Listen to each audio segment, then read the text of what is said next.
Okay, so now I want to talk to you about compliance. I want to talk to you about process. I want to talk to you specifically about the waiver.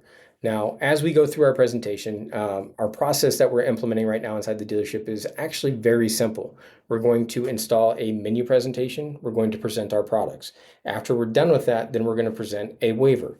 Now, a waiver is not something super complicated. It's a simple form that basically outlines each product that's available to the customer. So we're going to put the service contract, the gap, whatever else we're offering, whether it be tire wheel, key, appearance, whatever the case is, anything that you're presenting at the dealership, we're going to put it on the waiver. And then next to it, we're going to have an accept or a decline box.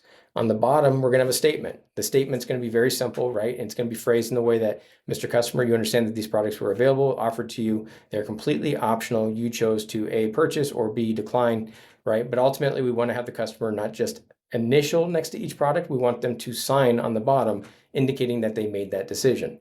Now, again, part of this is just good business, right? We want to be transparent with our customer. We want to make sure we follow this process every single time. We want to make sure we build value in our products, again, based on the three prongs that I was talking about, but not just on the value of the payment. Hey, your customer or Mr. Customer, your payment only went up $30, but based on the features and benefits of the product, what it's going to do for the customer, what it's going to cover, and the convenience that it creates for the customer. Now, in the event of a breakdown, you understand that it has, rental car services, it has a tow truck picking you up. In the event that you break down in a different state, it's got roadside assistance and trip interruption, so it can actually put you up in a hotel. It's got a lot of cool features and benefits that are built around convenience. But again, as we build value in our products, as we go through our menu presentation, not every customer is going to choose to buy the products. In some cases, they're going to choose not to buy them, but that's where the waiver comes in.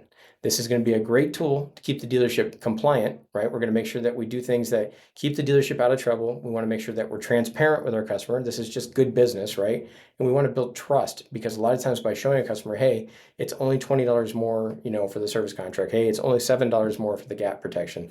When we show them these numbers, sometimes what happens is the customer circles back and goes, you know what? I do want to get that. I didn't realize it was only $7. So the waiver is also going to be a tool that works, in our advantage sometimes, where the customer decides to second guess their first decision because now they have all the information, right? We built value in the product and they're looking at it printed out of what their liability is going to be versus only paying $7 more a month.